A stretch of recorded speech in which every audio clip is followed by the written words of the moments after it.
Today, I've got some massive news that could impact millions of Americans across the country. We're talking about a confirmed $2,800 payout that's coming from many Social Security and SSDI recipients, money that could make a real difference in your budget during these challenging economic times. Before we dive into all the details, if you're new here, make sure you hit that subscribe button and ring the notification bell so you never miss out on important updates about your benefits. Every day I work to bring you the latest information that affects your wallet, especially if you're relying on Social Security, SSDI, SSI, or other government programs. Now, let's talk about this $2,800 payment that has just been confirmed. I know many of you have been struggling with rising costs for everything from groceries to healthcare, and this extra money could be exactly what you need right now. But who qualifies? When will the checks arrive? And what do you need to do to make sure you get yours? That's exactly what we're covering today.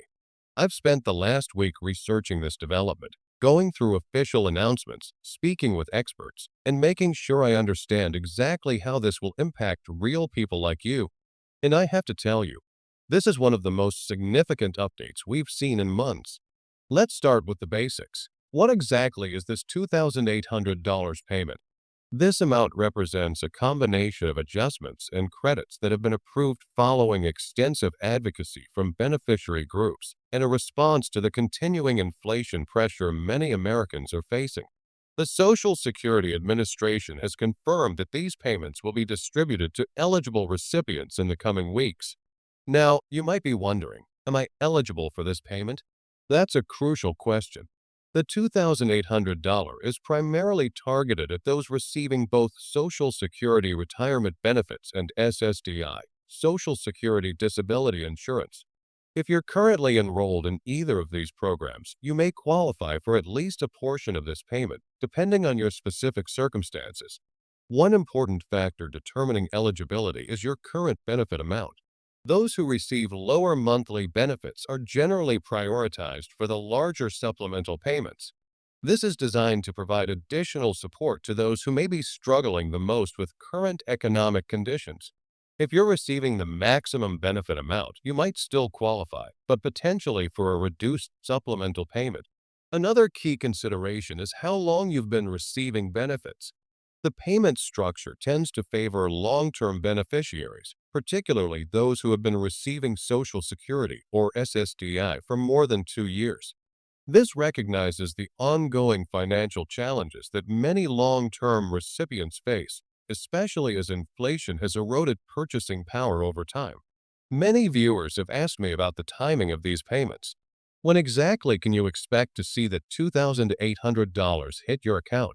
According to the information released, the distribution will follow a similar schedule to regular Social Security payments. This means the payments will be staggered based on your birth date and when you normally receive your benefits.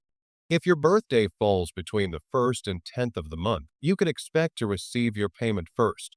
Those with birthdays between the 11th and 20th will be in the second distribution group, and those with birthdays from the 21st to the end of the month will receive their payments last in the sequence.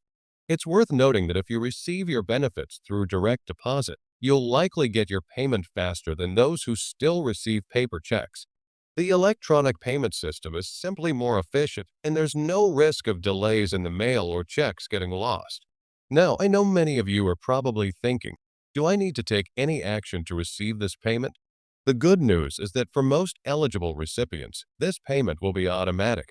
If you're already in the system as a Social Security or SSDI recipient, the administration has your information and payment details.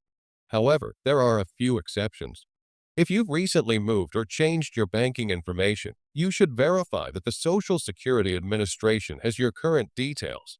You can do this by logging into your My Social Security account online or by calling the SSA directly.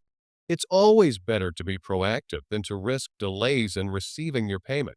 Also, if you're currently in the process of applying for benefits but haven't been approved yet, you may need to follow up once your application is processed to ensure you receive any supplemental payments you're entitled to.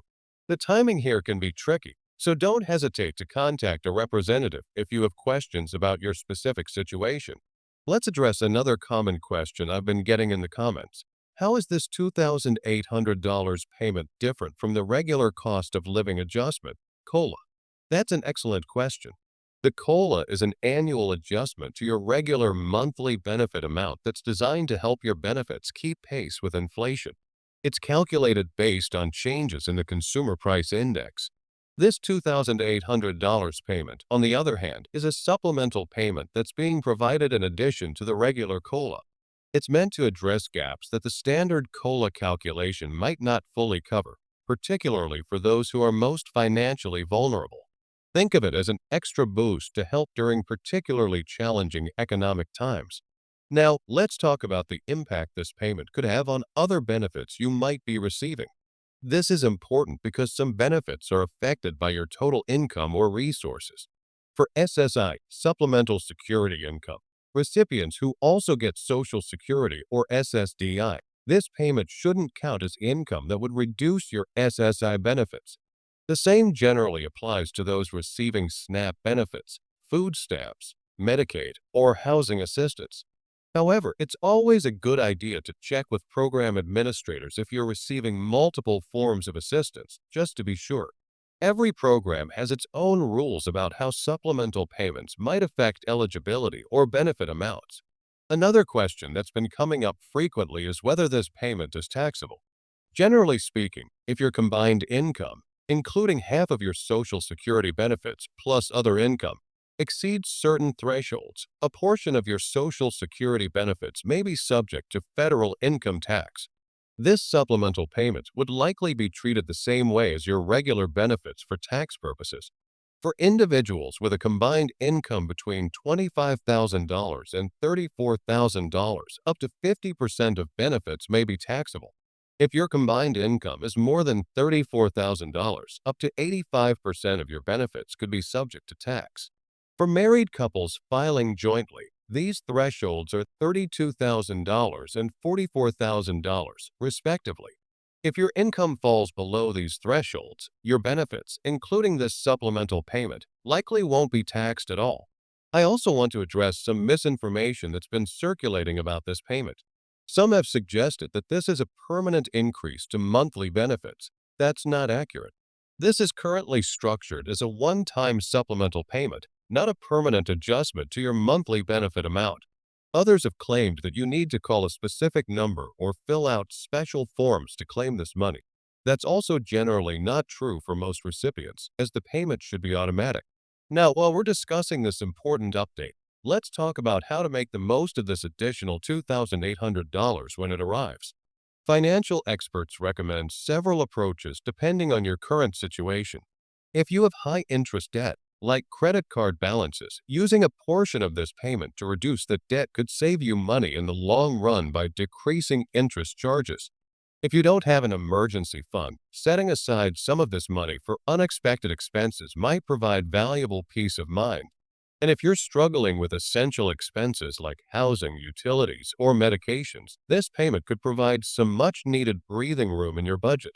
For those who are in a more stable financial position, this might be an opportunity to make home improvements that could reduce ongoing costs, perhaps energy-efficient appliances or weatherization that could lower your utility bills. Some recipients might choose to invest in assistive devices or services that improve quality of life but weren't previously affordable. I've also heard from viewers who plan to use this payment for preventive health care that they've been postponing due to cost concerns. Regular checkups and preventive care can often save money in the long run by addressing health issues before they become more serious and expensive to treat.